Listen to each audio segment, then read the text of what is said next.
So hello and welcome back to one of the most amazing channel of the fitness industry जो आपको बहुत पसंद है, the body building doctor.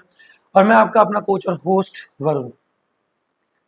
Video पे जाने से पहले मेरा नंबर 98730116 लाइक कर लीजिए, इसको सेव कर लीजिए ताकि आपको किसी तरह का भी personalised diet plan, workout schedule या कुछ भी अपने स्टफ रिलेटेड जी एनाबॉलिक्स या whatever supplements you want, you can message us so that our team can contact you. तो आज का हमारा जो वीडियो का टॉपिक है, let's move directly towards the video. ठीक है, उसका है that is your TRT and your erectile dysfunction. ये वीडियो उन लोगों के लिए भी रहेगी जिन लोगों को erectile dysfunction due to anabolics है, और उन लोगों के लिए भी रहेगी जिनको direct erectile dysfunction due to by birth है या कुछ है। ठीक है, या किसी और मेडिकेशन के चलते उनको ये दिक्कत आ गई है। सबसे पहले हम ईडी के बारे में बात करेंगे, फिर हम टीआरटी के ऊपर जाएंगे। ईडी का मतलब क्या होता है? ईडी का मतलब होता है इरेक्टाइल डिसफंक्शन।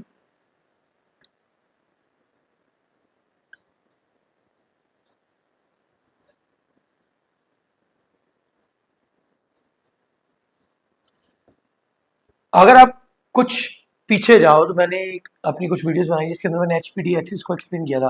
देखो, जब आप एनाबॉलिक्स की बात करते हो, एंडोक्राइनोलॉजी की बात करते हो, ठीक है, या एंडोक्राइन सिस्टम की बात करते हो, तो आपको सारा का सारा जो आपका रिलाई करता है सिस्टम, वो कहीं ना कहीं एचपीटी एक्सिस के ऊपर ही रिलाई करता है। तो आज हम पढ़ेंगे या समझेंगे इरेक्टाइल डिसफंक्शन और टीआरटी के बारे में। टीआरटी का मतलब होता है टेस्टोस्टेरोन रिप्लेसमेंट थेरेपी, जैसे कि उसका नाम ही बता रहा है। टेस्टोस्टेरोन को जो एंडोजेनस टेस्टोस्टेरोन जो हमारी बॉडी के अंदर बनता है उसको रिप्लेस करके नया टेस्टोस्टेरोन बनता है, that is called exogenous testosterone, जो बाहर से दिया जाता है। तो वही टेस्टोस्टेरोन रिप्लेसमेंट थेरेपी होती है। इसके बारे में डिटेल में पढ़ते हैं या जानते हैं, लेकिन जानने से पहले वीडियो को लाइक कर लो, चैनल को सब्सक्राइब कर लो और शेयर कर दो ताकि लोगों तक ये पहुंच सके।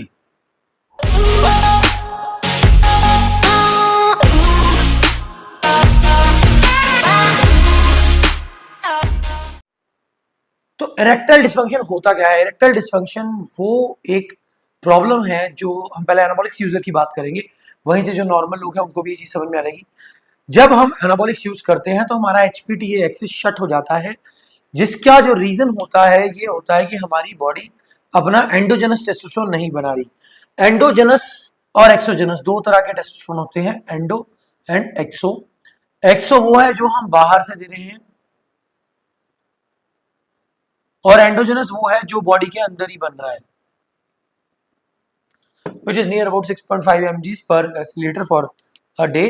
इतना हमारी बॉडी रेगुलरली बनाती है, डेली बनाती है, जो पूरा दिन में बनता रहता है, सेक्रेट होता रहता है। लेकिन आप चाहे यूज करो चाहे ना करो, it can be used in any way. चाहे आप फिजिकल एक्सरसाइज कर रहे हो, either you're masturbating, you're having sex or something like that, ठीक है, कहीं आपको कोई इंटरव्यू देने जा रहे हो, आपको मतलब डर लग रहा है, at that time also this hormone actually works. हमारे सारे जो हार्मोन्स हैं वो हमारे पिचुरी से ही, हाइपोथैलेमस के थ्रू, पिचुरी के थ्रू ही हमारी बॉडी के अंदर जाते हैं और बाकी एंड्रोजन रिसेप्टर्स पे जाके बाइंड कर जाते हैं। उसके ऊपर सेपरेट वीडियो है, आप पिछली वीडियोस में जाके वो चीज को चेक कर सकते हैं। अगर हम इरेक्टाइल डिसफंक्शन की बात करते हैं, इरेक्टाइल डिसफंक्शन का मतलब होता है पीनिस के अंदर इरेक्शन ना आना, यानी कि your penis doesn't get erected. Fine, ठीक है। तो इसका मतलब है कि इरेक्टाइल डिसफंक्शन हो रहा है। इरेक्टाइल डिसफंक्शन में सबसे पहले लोगों की गलती क्या होती है, वो ये नहीं देखते कि उसका कॉज क्या है। जब हम मेडिकल साइंस की बात करते हैं तो मेडिकल साइंस में हम हमेशा एक चीज पे फोकस करते हैं, to find the cause of the problem. आप डायरेक्टली जो आपका कोई भी प्रॉब्लम आ रही है, आप डायरेक्टली उसके लिए मेडिसिन खा लेते हो। फॉर एग्जांपल, अगर हम एनाबॉलिक्स यूज कर रहे हैं, एक एग्जांपल रहता है इसके अंदर कि आपने एनाबॉलिक्स यूज किया, आपको स्वेलिंग हो गई, आपने उसके ऊपर बर्फ लगा लिया, आपने उसके ऊपर हीट पैड लगा ली, जैसे भी आपका कोच कह रहा है, मैं इसके बारे में बात नहीं कर रहा, ठीक है, या थर्मोफॉर्म लगा ली या कुछ भी कर लिया, लेकिन आपने उसका कॉज नहीं फाइंड करने की कोशिश करी। कि एक बार स्वेलिंग हो गई, हम मान सकते हैं कि इंजेक्शन गलत लग गया। बार बार स्वेलिंग हो रही है तो हो सकता है कि आपका कैरियर ऑयल गंदा हो सकता है कि आपको अपना एनाबॉलिक्स का ब्रांड चेंज करना पड़े। सो कहने का मतलब क्या है कि हमें सबसे पहले कॉज फाइंड करना है।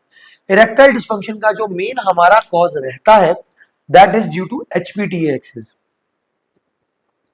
हमारा एचपीटीए एक्सेस जो है वो काम करना बंद कर जाता है ड्यू टू एक्सोजेनस टेस्टोस्टेरोन।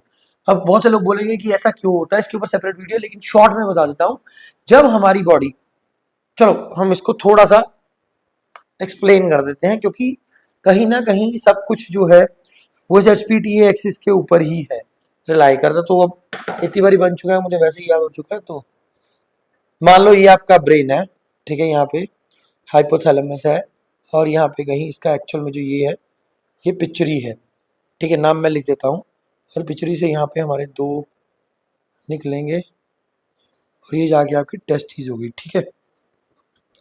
मैं शॉर्ट फॉर्म में बना देता हूँ ताकि आप लोगों को समझ में रहे। यहाँ से ब्रेन है, ये हमारा हाइपोथैलेमस है, ये हमारा एंटीरियर पिचरी है।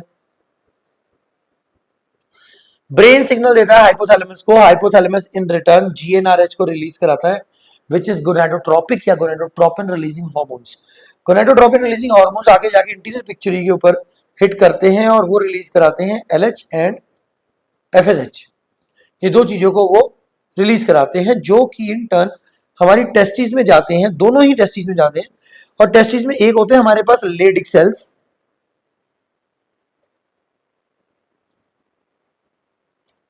और एक होते हैं सेरोटोली सेल्स।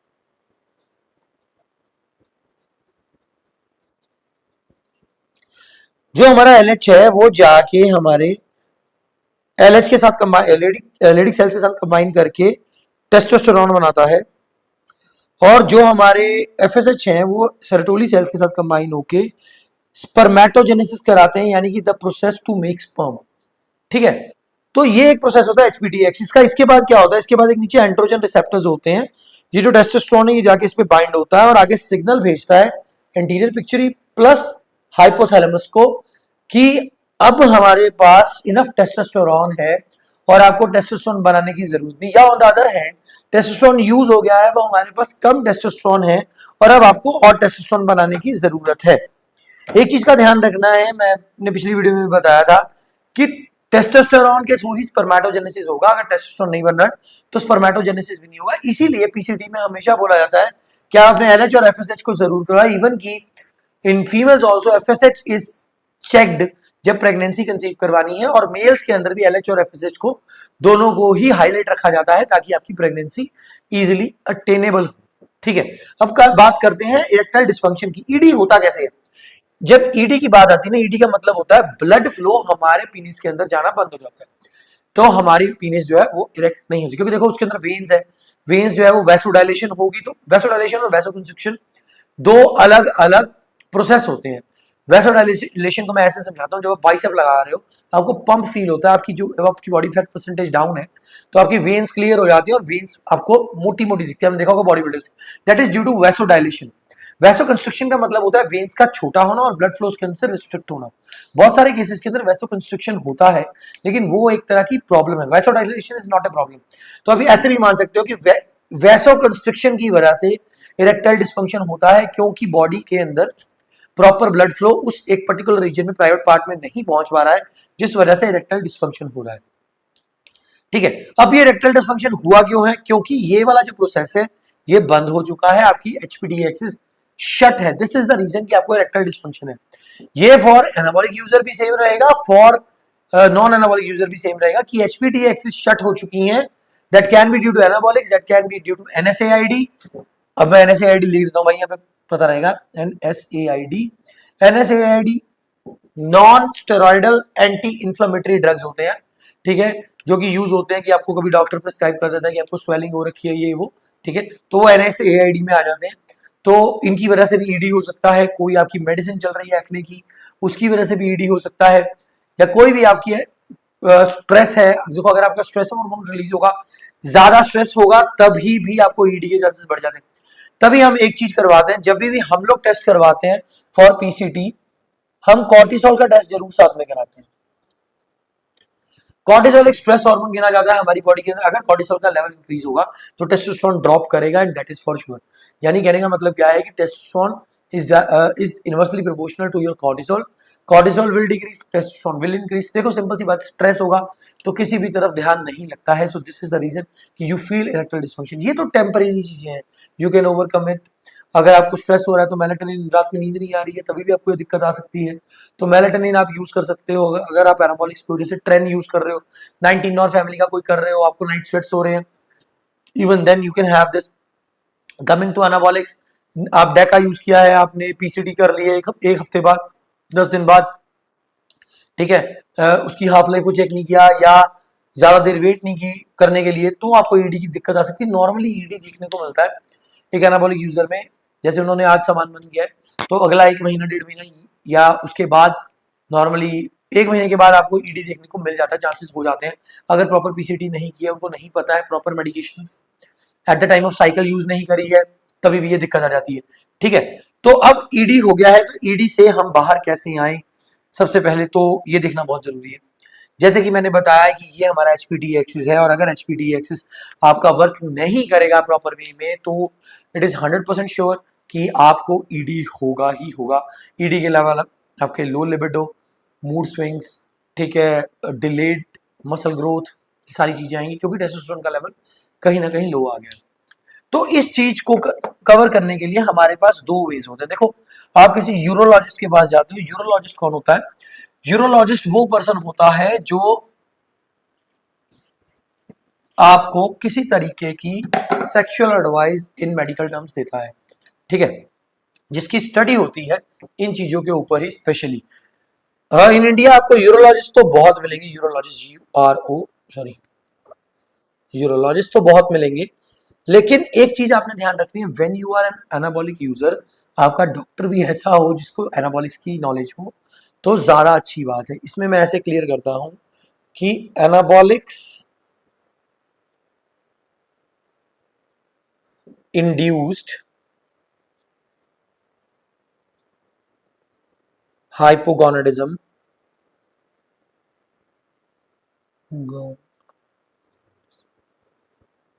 पहले इन 2 टर्म्स के बारे में, एक टर्म के बारे में बात करते हैं, दूसरे तो आपको समझ आई जाएगी।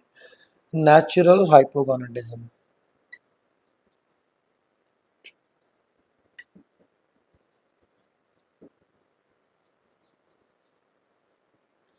ठीक है। हाइपोगोनाडिज्म 2 तरह का हमारी बॉडी में आता है, one is primary hypogonadism and this is second, other is secondary hypogonadism. ठीक है, जब आपको प्राइमरी हाइपोगोनाडिज्म है, it is easily recoverable, secondary को थोड़ा सा टाइम लगता है। इस पे हम इतना ही समझेंगे, हाइपोगोनाडिज्म पे we will make a separate video. तो जो हमारा एनाबॉलिक्स इंड्यूस्ड हाइपोगोनाडिज्म है, वो नेचुरल हाइपोगोनाडिज्म से कैसे डिफर करता है वो मैं आपको बताता हूं। देखो, नॉर्मली जब एनाबॉलिक्स यूज करते हैं हम लोग, तो हमें पता है कि हमें बाद में पीसीटी करनी है। बहुत से लोग क्या करते हैं, बिफोर एनाबॉलिक्स वो अपने टेस्ट नहीं करवाते, तो उन्हें ये नहीं पता होता कि उनके बेस लाइन्स कहाँ पे है। जैसे सीरम एनालिसिस हो गया, LH, FSH, total testosterone, E2, prolactin, ये चीजों को नहीं करवाते वो, ठीक है। वो नॉर्मल नॉर्मल अपने एलएफटी केएफटी करा लेते हैं, कराने वो भी चाहिए। मैं उसके ऊपर टेस्ट के ऊपर सेपरेट वीडियो आप चेक कर सकते हो कि कौन कौन से एज पर योर बजट आप करवा सकते हो। तो एनाबॉलिक्स इंड्यूस हाइपोगोनाडिज्म का मतलब क्या होता है? हाइपोगोनाडिज्म को आप ऐसे मान सकते हो कि टेस्टिकुलर अट्रॉफी होती है और हमारी बॉडी प्रॉपर अमाउंट में टेस्टोस्टेरोन नहीं सीक्रेट कर पा रही, जिससे हमें दिक्कत आती है। ED is also one of that, ठीक है। एनाबॉलिक इंड्यूस हाइपोगोनाडिज्म का मतलब है कि वो हाइपोगोनाडिज्म जो हमें एनाबॉलिक्स यूज करने की वजह से हुआ है। और दूसरा है नेचुरल हाइपोगोनाडिज्म, जो हमें बाय बर्थ हो सकता है, बाय एनी मेडिकेशन हो सकता है। कईयों को डायबिटीज होने की वजह से भी हाइपोगोनाडिज्म के चांसेस होते हैं, ठीक है। हाइपोगोनाडिज्म का एक रीजन ये भी है कि बॉडी प्रॉपर हमारा टेस्टोस्टेरोन नहीं बना रही है। प्रॉपर टेस्टोस्टेरोन ना बनाने का मेन रीजन हो सकता है टेस्टिकुलर अट्रॉफी।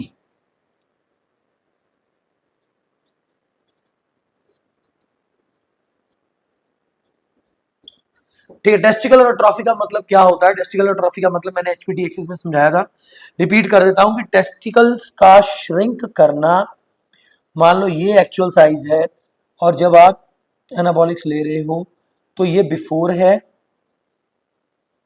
और ये आफ्टर है। तो यहाँ पे क्वेश्चन अराइज होता है इसमें कि क्या सीरियसली टेस्टिकल श्रिंक करते हैं? टेस्टिकल श्रिंक्स करते जरूर है, लेकिन बहुत माइनर करते हैं, वो आपको फील नहीं होगा। लेकिन एक्चुअली क्या होता है, स्कॉटम में जाके वो थोड़ा सा ऊपर उठ जाते हैं, जिस वजह से आपको ऐसा लगता है कि टेस्टिकल श्रिंक कर गए हैं। सो इस प्रोसेस को वापस ठीक करना, टेस्टिकुलर अट्रॉपी को रिवर्स करना,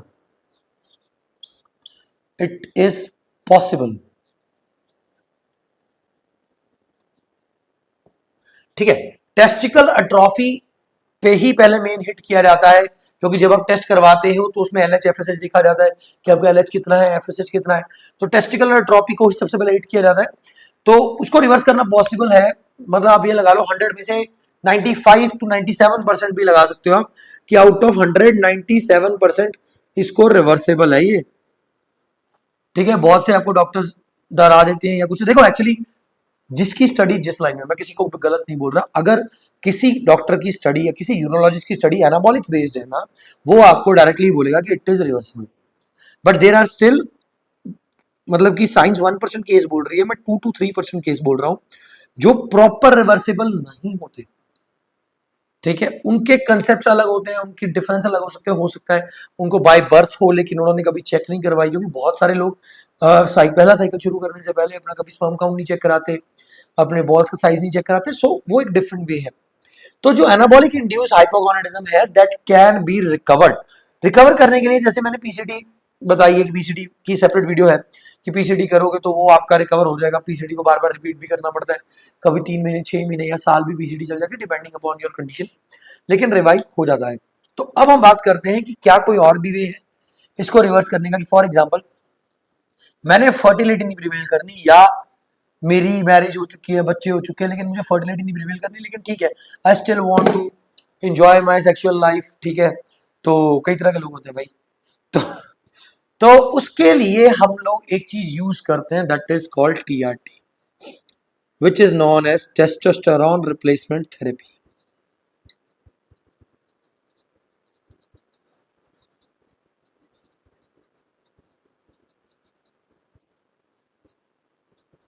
ठीक है, अब क्या टीआरटी जो है वो कोई भी पर्सन कर सकता है? सबसे पहले तो इस क्वेश्चन पे आना, देखो बिल्कुल भी ऐसा नहीं होता। एक चीज याद रखना, TRT is one way entry. आप एनाबॉलिक्स छोड़ सकते हो भाई, अगर आपको ढंग का कोच मिल जाएगा वो एनाबॉलिक्स पे आपकी अच्छी से पीसीटी करा देगा, आप एनाबॉलिक्स छोड़ सकते हो। लेकिन TRT is something that you can never leave. That is the reason we usually say once you are above 35 only then start this TRT. आजकल क्या हो रहा है, आजकल बच्चे सोचते हैं कि टीआरडी पे हम लोग मसल प्रिवेल मसल गेन कर लेंगे। भाई टीआरडी पे मसल गेन नहीं होगा, ठीक है, अगर आपके पास पहले मसल नहीं है तो।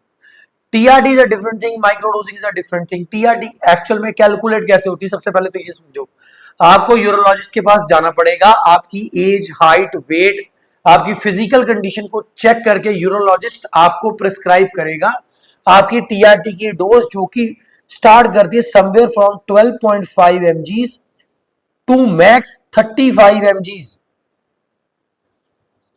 सिवियर कंडीशन में ये 50 mg हो सकती है। और ये जो डोज मैं बता रहा हूं ये वीकली डोज है, वीकली या sometimes it can be 2 times a week, not more than that.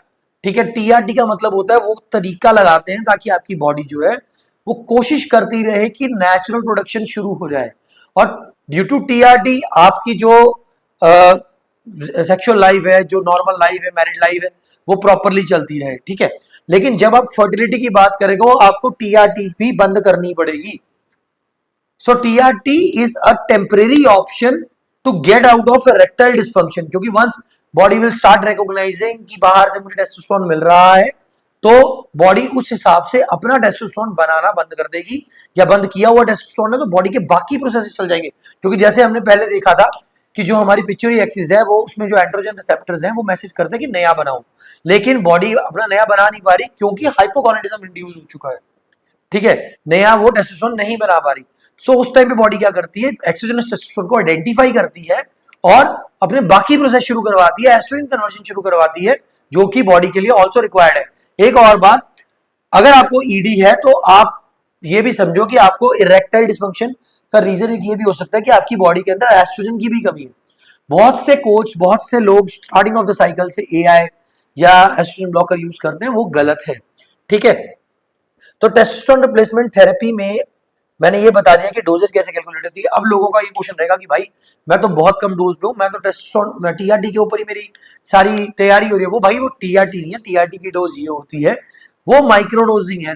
मतलब कि आप कहीं पे 12.5 mg पर डे ले रहे हो, आपने किसी भी रेप्यूटेड कोच की स्टडी थोड़ी सी पढ़ ली या कुछ कर लिया, ठीक है, और आपने उसको फॉलो करना शुरू कर दिया, या एबीसी कोई कोच 12.5 mg पर डे लगा रहा है, या कोई pro athlete 18 mg per week लगा रहा है, तो मैं उतना लगाऊंगा। भाई उनकी एक अलग लेवल है। सबसे पहली बात, they have their muscle mass, they are doing it to preserve their muscle mass. दूसरी बात, उनको उस चीज की नॉलेज है कि वो क्या कर रहे हैं। ठीक है, वो टीआरटी नहीं कर रहे हैं, वो माइक्रोडोजिंग कर रहे हैं। माइक्रोडोजिंग एक अलग कंसेप्ट है।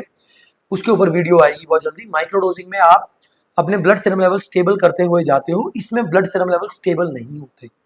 ब्लड सीरम लेवल स्टेबल करने का मतलब होता है कि आप अपनी 1 ml डोज है या 2 ml डोज है, उसको पूरे वीक में डिवाइड करो ऑन डेली बेसिस, थोड़ी करके, ठीक है। इसमें आप वीक में एक बार ही लगा रहे हो।